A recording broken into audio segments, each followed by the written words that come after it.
So after many starts and stops in life, like I try something, I become good at it, I fail, I try, I fail, I try, I fail.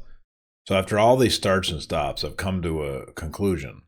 The only real progress is incremental progress. And in that same light, I've also kind of started to view what I'm doing in life and all my various different roles as a system of components that I have to kind of maintain. A while back ago, I made it all the way through reading Ray Dalio's book called Principles. And, I spent a lot of time highlighting and taking notes and really diving into it. And I've got all those notes still, and they're very good to go through. It helps me remember some of the really good things that he had to say. But the one thing that I can remember without even thinking is his view of, or his idea of viewing yourself as a system. So taking a very high level view, like uh, a view from 1,000 foot look down at your life and ask yourself, is my life performing well? Now, if I were to take a look at a big business or a company, and I had to figure out, okay, what's working or what's not working in a company, I would have to break it down into various core subsystems or core business processes. And then I would have to ask myself, okay, what is the ultimate outcome of this company? What are we trying to produce? What product are we producing? How much money are we trying to make on that product or service? And then I would break each process required to do that down into a subsystem. And then I would ask what each of those subsystems what inputs they require and what output do I require to get to my end result. And then by breaking the company down into subsystems, you could then start to see where you are failing. Where is the biggest struggle at? Where is the greatest source of inefficiency? And that would help you understand what to work on first. This is a very practical approach. In fact, we take it for granted that we have this approach these days. This was not the way of thinking years ago. I think the one really great thing we got out of post World War II was, when Americans used Japan as their little playground to start all these modern theories on org development and stuff, and they started teaching and helping to rebuild Japan. There's some great minds that came out of Japan during the 60s, 70s, 80s. I mean, great minds that came out of Japan, free from the system of government they had before to a new methodology. It was rather a new environment, and it was completely real building. There was some just tremendous genius that came out of Japan and still is today. But one of the ideas is to very compartmentalize a company, specifically around supply chain. And that view, that thinking can be applied to our personal lives. So if we break our lives up into the various subsystems that are going on, it allows us to compartmentalize the roles we have in life. Now, it used to be, during you can remember watching or seeing TV shows from the 50s about the father that would go to work and then come home, and then he would be in his home life mode. So there was work life and there was home life mode. And somebody who's my age probably still views life that way. But the reality is, in the modern sense, and I can sympathize with some younger people, this is no longer the case. You don't have a work life and a home life. It's all mixed up nowadays, especially as most of us are working more autonomously or remotely these days. We're more task workers. We also tend to be working on many things at one time.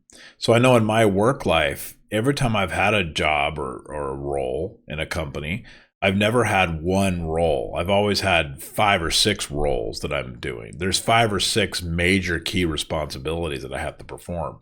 In addition to that, I always have something going on my own personal self. I mean, you'd be a fool to put all of your eggs in the basket of one company. Rather, you should have personal things going on, like your own side business or potentially learning something new so you can have a new skill set to keep yourself employable. All of those things are going on, plus your home life. And in your home life, you might be working on, something with your kids, with your wife. You might be working on household issues. You might be a religious person having religious things going on in your life. You could be involved in your community, whatever. You'll usually have multiple things going on in work and in home life. And because of that, we have these very complicated things we have to manage all the time. And so how do you deal with that?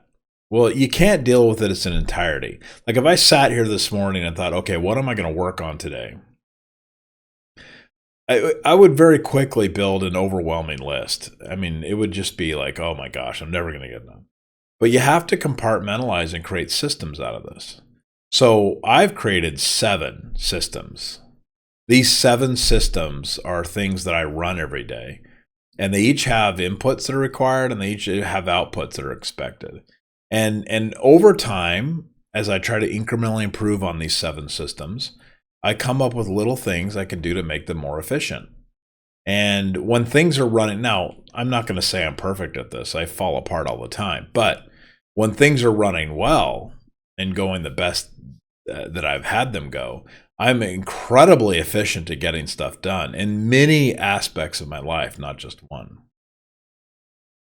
And so what that ends up creating is high efficiency and the ability to transition from one role to the next very easily, because all I'm simply doing is working on that next system component that I need.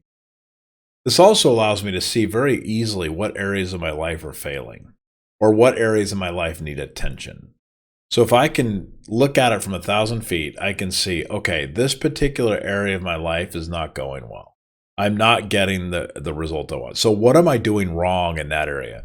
Just because I'm failing in one area does not mean that I'm failing in all the areas. A lot of times we can get really discouraged. Like sometimes I'll gain a little bit of weight or I'll feel unhealthy one day. And then I'll just feel like, oh, it's all over. Like the whole world is crumbling. And then that's just because one system is failing does not mean that the other areas are failing. Usually it doesn't mean that at all. So viewing yourself in a system or in a system of components allows you to compartmentalize areas of your life. It allows you to have a more redundancy in your plan. So finally, to conclude with what I began with, once you've identified the systems in your life that you're running, you now can view them as machine, which means that you can start to work on improvements, adding tools, adding processes, maybe adding help if you need it, and in different parts of your life so that you can start to gain efficiencies, and it takes less time to perform the quality output that you were performing before. The more efficiency you build in, the better the process is, the greater you will be as a person. This is a contrary view to what I've had in the past in my life. Like when I was younger, I always thought, oh, I'm just going to be great. I'm going to muscle up and I'm going to do all the stuff I'm supposed to do. And that worked somewhat, but it ultimately led to failure. What I've learned as I've gotten older is that I don't need to do all of that. I can just simply incrementally improve the process. And if I keep doing that over time, 5 years, 10 years, pretty soon that process will be so well established that it'll be overwhelmingly powerful compared to any one individual's Herculean effort. So that's the idea. So look at yourself as a system. See if you can create the different subsystems in your life and start creating a strategy for working on them, each one of those compartmentally and individually until you get incremental improvement. Thank you.